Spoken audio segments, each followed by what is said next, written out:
হরে কৃষ্ণ। আগামী 19শে মার্চ বৃহস্পতিবার পবিত্র চৈত্র অমাবস্যার দিন। চৈত্র মাসের এই চৈত্র অমাবস্যা তিথি বড়ই শুভ একটি দিন। তাই এই দিনে অনেকেই বিশেষ ভক্তি ভরে ইষ্টদেবের পুজো করবে, যার ফলে পরিবারের দারিদ্রতা এবং অশুভ দূরীভূত হয়ে থাকে। তাই আজকের এই পর্বে আমরা এই চৈত্র অমাবস্যার বিশেষ মাহাত্ম্য কথা জানবো এবং সেই সঙ্গে এই দিনে কোন কোন কার্য করা অত্যন্ত শুভ।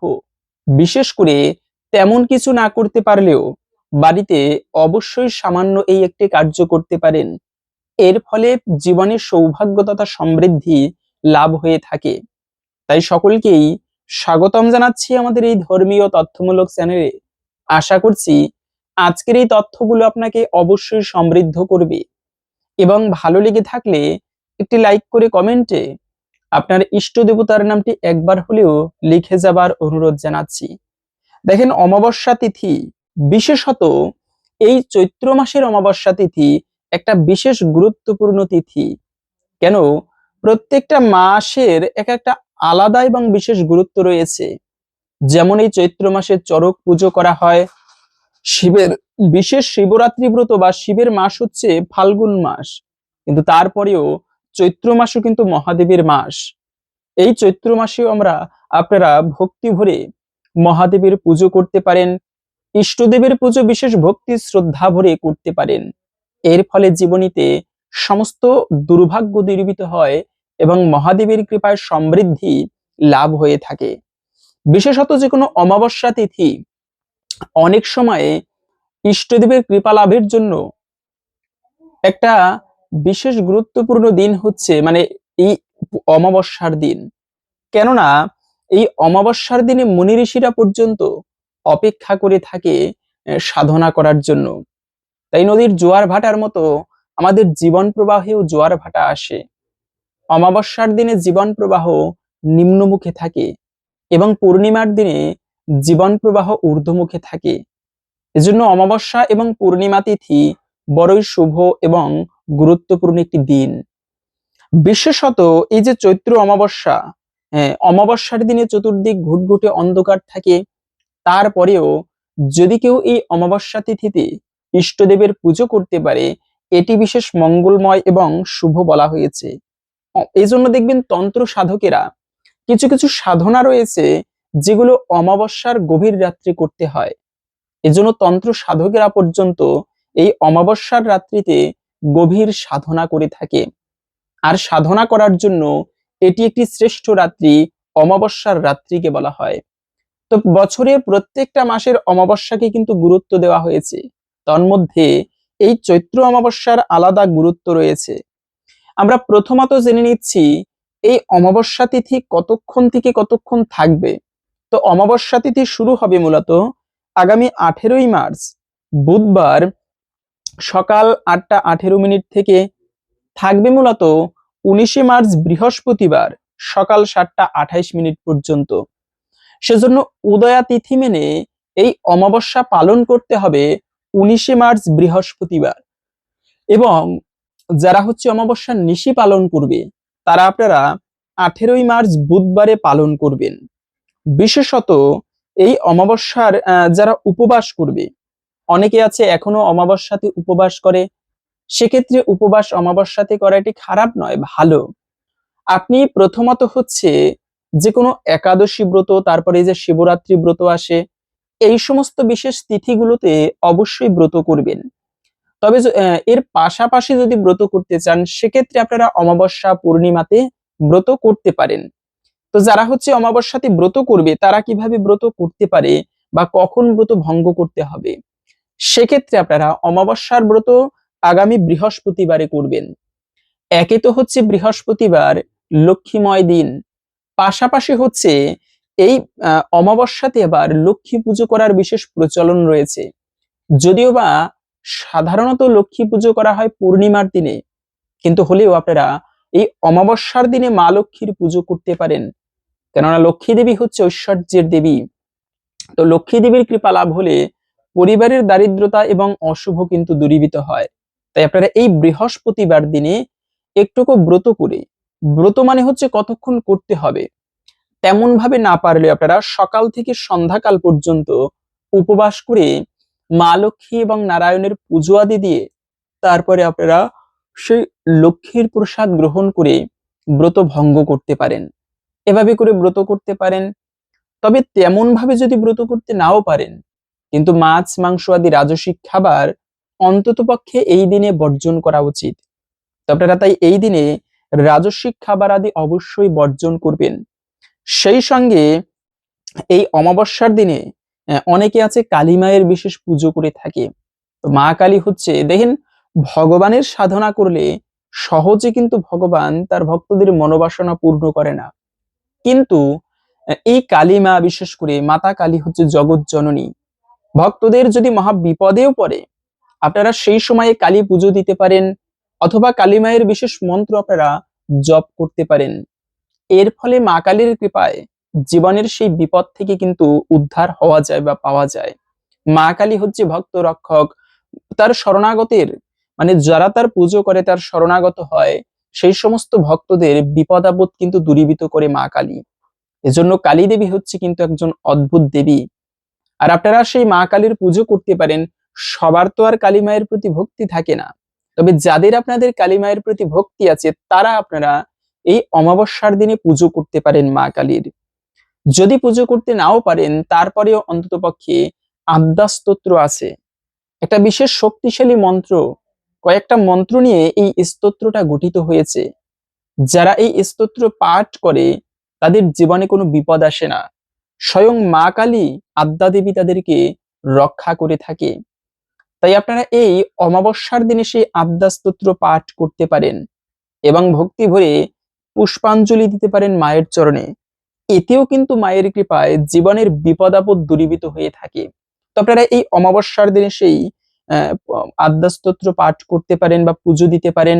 যেহেতু অমাবস্যা তিথি মায়ের বিশেষ একটি প্রিয় দিন, তো কোথায় পাবেন সেই আদ্যা স্তোত্র? বড় ডাইরেক্টরি পঞ্জিকার নিচে বা শেষের দিকে দেওয়া থাকে আদ্যা স্তোত্র। সেখান থেকে আপনারা দেখে পাঠ করতে পারেন এই বিশেষ শক্তিশালী একটি স্তোত্র বা মন্ত্র। পাশাপাশি হচ্ছে যে কোনো অমাবস্যার দিনে পিতৃতর্পণ করা। আমরা 5 প্রকার ঋণ থাকি, তার মধ্যে একটা হচ্ছে পিতৃঋণ। পিতৃপুরুষের কাছে কিন্তু আমরা ঋণী থাকি। তো সেই পিতৃঋণ থেকে মুক্ত হবার জন্য আপনারা এই অমাবস্যার দিনে পিতৃপুরুষের উদ্দেশ্যে তর্পণ করতে পারেন। কেননা তর্পণ করার মাধ্যমেও পিতৃপুরুষ তৃপ্ত হয়ে থাকে। এই যে সপ্তলোক রয়েছে, সেই ভুব স্বর্গ জনমোহ তপ, এর মধ্যে একটা হচ্ছে পিতৃলোক। সেখানে পিতৃপুরুষ তারা অবস্থান করে। আর সেই পিতৃপুরুষের উদ্দেশ্যে তর্পণ করা অমাবস্যার দিনে এটিও বিশেষ মঙ্গলময়। কিন্তু এই অমাবস্যার দিনে আবার অনেকে আছে ভক্তি ভরে লক্ষ্মী নারায়ণের পুজো করবে। এই লক্ষ্মী নারায়ণের পুজো করতে গিয়ে অনেককে দেখা যায় লক্ষ্মী দেবীর চরণে তুলসী পত্র নিবেদন করে, কিন্তু না, এটি বিশেষ অশুভ। লক্ষ্মী দেবীর চরণে কখনো তুলসী পত্র দিতে নেই। তুলসী পত্র একমাত্র ভগবান শ্রীহরির চরণে নিবেদিত হবে। এছাড়া কোনো দেবদেবীর চরণে তুলসী পত্র নিবেদন করা উচিত নয়। বিশেষত মা লক্ষ্মীর চরণেও তুলসী পত্র কিন্তু দিতে নেই। এমনকি বর্তমানে দেখা যায় অনেক গুরুদেবকে ভগবান বলে চালিয়ে দিচ্ছে, সেই সঙ্গে গুরুদেবের পায়ে বা চরণে তুলসী পত্র দেওয়া হচ্ছে। এটি কিন্তু শুভ নয়।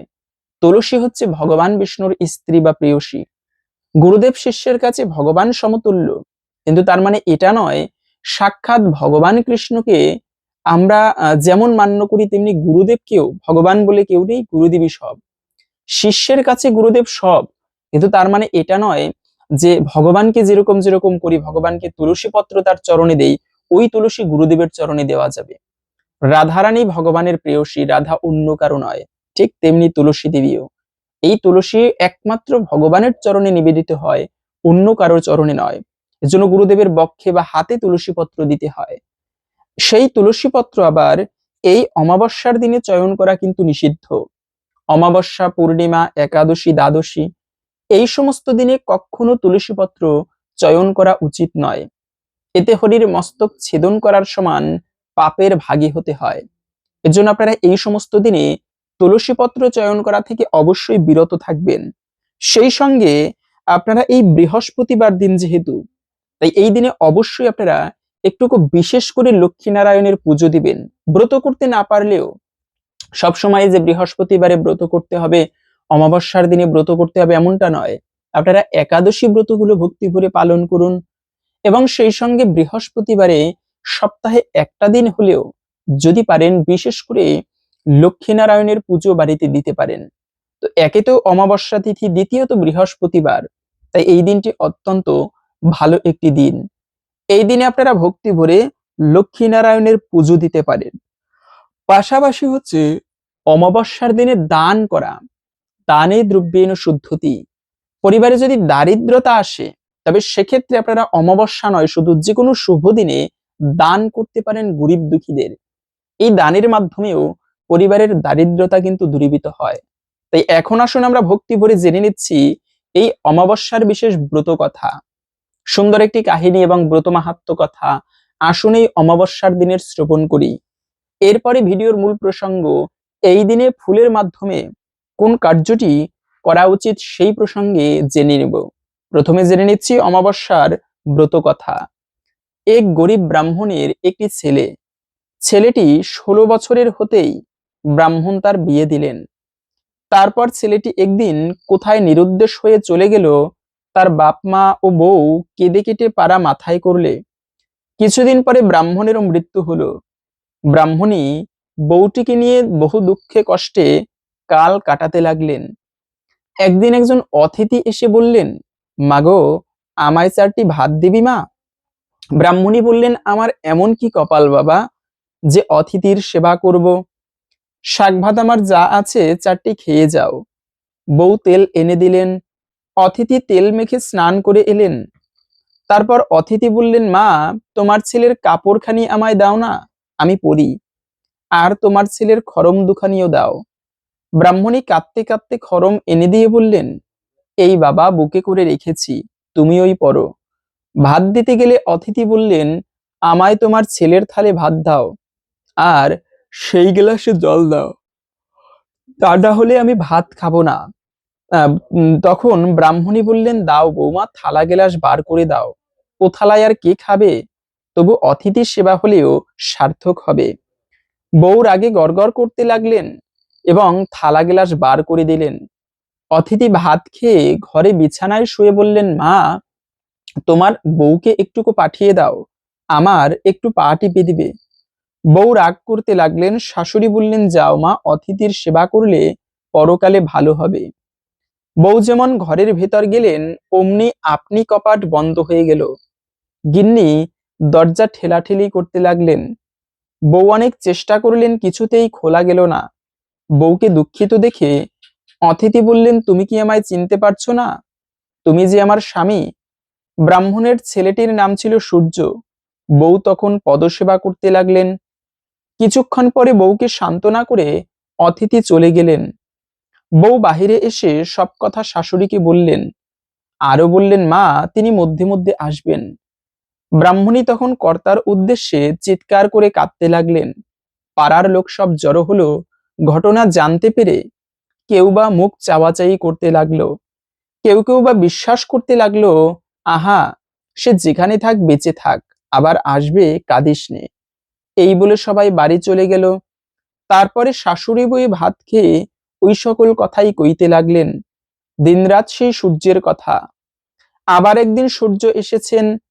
যাবার সময় যখন চলে যান তখন ব্রাহ্মণী চুপি চুপি পেছন পেছন যেতে লাগলেন। সূর্য পেছন ফিরে দেখে বললেন, মা, তুমি কোথায় আসছো? যাও মা, ঘরে ফিরে যাও। ব্রাহ্মণী বললেন, বাবা, আজ আমি তোর সঙ্গে যাব। তুই কোথায় থাকিস আমি দেখে আসব। আমি খেতে পাই না, পরের মেয়ে বিয়ে করেছিস, তাকে নিয়ে আমি কি করব? সূর্য তখন এক্সের আন্দাজ বড় বড় মুক্ত মায়ের কাপড়ে দিয়ে বললেন, যাও, ঘরে যাও, এতে তোমাদের অনেক দিন চলবে। ব্রাহ্মণী তাই নিয়ে ঘরে গেলেন। তার পরদিন বউ উনুন জেলে মুক্তাগুলি সিদ্ধ করতে লাগলেন। এক বোঝা কাঠ পুড়ে গেল, কিন্তু মুক্তা সিদ্ধ হলো না। তখন শাশুড়িকে ডেকে বললেন, ওমা, এ কি করাই মা, কিছুতেই মুক্তা সিদ্ধ হচ্ছে না। শাশুড়ি বললেন, তবে এক কাজ করো, কড়াইগুলি ছেঁকে নিয়ে বেশ ভালো করে খোলায় ভাজো, তাহলে খাওয়া যাবে। বউ তাই করলেন, তাতেও খেতে পারলেন না। তখন হামানদিস্তাতে কুটে খেতে গেলেন, তাও খাওয়া গেল না। তখন সবগুলি নিয়ে সারকুড়িতে ফেলে দিলেন। সেদিন আর তাদের খাওয়া হলো না। আবার কিছুদিন পরে সূর্য এসে দেখেন তাদের যে কষ্ট সেই কষ্ট। সূর্য বললেন, মা, তোমাকে যে ধন দিয়ে গেলাম, এর মধ্যে সব ফুরিয়ে গেল। ব্রাহ্মণী সেদিনকার সব ঘটনা বলতে বলতে কেঁদে ফেললেন। সূর্য বললেন, মা, সেগুলি কি করলে? কোথায় ফেলে দিয়েছ? গিন্নি বললেন, সার করে। তখন তিনজনে গিয়ে দেখেন সেখানে কতগুলি গাছ হয়েছে, তাতে রাশি রাশি মুক্তা ফলে আছে। সে সমস্তগুলি তুলে এনে মাকে বললেন, দেখো, এর এক একটি বাজারে বেচলে তোমাদের 6 মাসের খোরাক হবে। এ জিনিস সিদ্ধ করেও খাবার নয়, কুটে ছাতু করেও খাবার নয়। এই বলে সূর্য চলে গেলেন। তারপর ব্রাহ্মণী মুক্তা বেচে বেচে বাড়ি করলেন, মন্দির প্রতিষ্ঠা করলেন, পুকুর প্রতিষ্ঠা করলেন। বাগান, বাড়ি, পুকুর যা কিছু সব সূর্যকুমারের নামে হলো। বলেন, আমার সূর্য যদি কখনো ঘরবাসী হয় তো এই সকল ভোগ করবে। একদিন সূর্য এসে যেমন ঘরের ভিতর প্রবেশ করেছেন, ব্রাহ্মণী একেবারে চাবি বন্ধ করে দিলেন। সূর্য কত মিনতি করে বললেন, তবুও দরজা খুলে দিলেন না। 3-4 দিন বন্ধ করে রাখলেন। এদিকে পৃথিবী শুদ্ধ হাহাকার পড়ে গেল। আকাশে সূর্য উদয় হয় না, পৃথিবী অন্ধকার। ব্রাহ্মণী বললেন, আকাশে মেঘ নাই, রোদও নাই, এ কি হলো? সূর্য বললেন, মা, আমাকে ছেড়ে দাও, এক্ষুনি রোদ হবে। ব্রাহ্মণী বললেন, না বাবা, আমার রোদ্রে কাজ নেই, তুমি আমার ঘরে থাকো। চিরকালটা কি এমনি করে বেরাবে বাবা? আমার এসব কে ভোগ করবে? তোমায় আর কোথাও যেতে দেব না। বলতে বলতে এমন সময়ে ব্রহ্মা, বিষ্ণু, মহেশ্বর এসে উপস্থিত। ব্রাহ্মণী থতমত খেয়ে বললেন, তোমরা কে বাপু, কোথা থেকে এসেছো? তারা বললেন, আমাদের তুমি চিনতে পারবে না, তোমার ছেলেকে ডেকে দাও। ব্রাহ্মণী বললেন, তার ডেকে দিচ্ছি, কিন্তু তোমাদের সঙ্গে যেতে দেব না। বোধ হচ্ছে তোমরাই আমার ছেলেটির পরকাল খেয়েছো। দরজা খুলে দিতেই সূর্য বললেন, মা, আমাকে ছেড়ে দাও। ওই দেখো, স্বয়ং ব্রহ্মা, বিষ্ণু, মহেশ্বর আমাকে নিতে এসেছেন। আমি অভিশাপে তোমার ঘরে জন্মগ্রহণ করেছিলুম। আমি আবদ্ধ থাকলে পৃথিবী রসাতলে যাবে। ব্রাহ্মণী ব্রহ্মা, বিষ্ণু, মহেশ্বরকে প্রণাম করে বললেন, আমার এসব কে ভোগ করবে? দেবতারা বললেন, তোমার ছেলের ঐশ্বর্য কি তোমরা দেখতে চাও? তবে চলো। তখন সূর্যকে বললেন, তোমার স্ত্রী এবং তোমার মাকে নিয়ে চলো। তোমার এভাবে মর্তে আবদ্ধ থাকলে চলবে না। সূর্য তাতে সম্মত হলো। স্বর্গ থেকে পুষ্পরথ এলো, চুয়াচন্দনের ছড়া পড়তে লাগলো। ধন দৌলত যা কিছু ছিল ব্রাহ্মণকে দান করে দেবগণের সঙ্গে ব্রাহ্মণী সূর্যের হাত ধরে অমাবস্যার দিন বউকে নিয়ে স্বর্গে চলে গেলেন। তাই দেখে পারাশুদ্ধ লোক ধন্যি ধন্যি করতে লাগলো। তারাও অমাবস্যার দিন সূর্যের পুজো উপবাস করতে লাগলো। ক্রমে ক্রমে চতুর্দিকে অমাবস্যার কথা প্রচার হলো। সেই থেকে পৃথিবীর লোক 12 মাসে অমাবস্যার ব্রত পালন করতে লাগলো। তো এই ছিল মূলত 12 মাসে অমাবস্যার ব্রত কথা। তাই এই পবিত্র অমাবস্যার দিনে বৃহস্পতিবারে, আগামী 19 মার্চ বৃহস্পতিবার, এই চৈত্র অমাবস্যার দিনে আপনারা ভক্তি ভরে ইষ্ট পুজো করুন। ইষ্ট পুজো করার মাধ্যমে অবশ্যই এই দিনে ইষ্টদেবের একটুকু হলেও বিশেষ কৃপা লাভ করা যায়। বিশেষত আপনারা তেমন কিছু না করতে পারলেও ইষ্টদেবকে পুষ্পাঞ্জলি দিন। একটা পুষ্প বাড়িতে আনলেই মঙ্গল হয় না। এই দিনে যদি কেউ ভক্তি ভরে কিছু সুগন্ধি পুষ্প বাড়িতে এনে তা দিয়ে পুষ্পাঞ্জলি দিতে পারে ইষ্টদেবের চরণে, গুরুদেবের চরণে, ভগবানের চরণে, তবে এই পুষ্প নিবেদনের মাধ্যমেও অনেকাংশেই ভগবানের বিশেষ কৃপা লাভ করা যায়। আর ভগবানের কৃপা হলে জীবনে অশুভ বলে কিছু থাকে না। ভালো লেগে থাকলে একটি লাইক করে কমেন্টে জয় শ্রী ভগবান বিষ্ণুর জয় একবার হলেও লিখে যাবার অনুরোধ জানাচ্ছি। ভগবান বিষ্ণু মা লক্ষ্মীর কৃপায় সকলের জীবনের দারিদ্রতা দূরীভূত হোক, এই কামনা করে আজকের ভিডিওটি এখানে সমাপ্ত করছি। হরে কৃষ্ণ।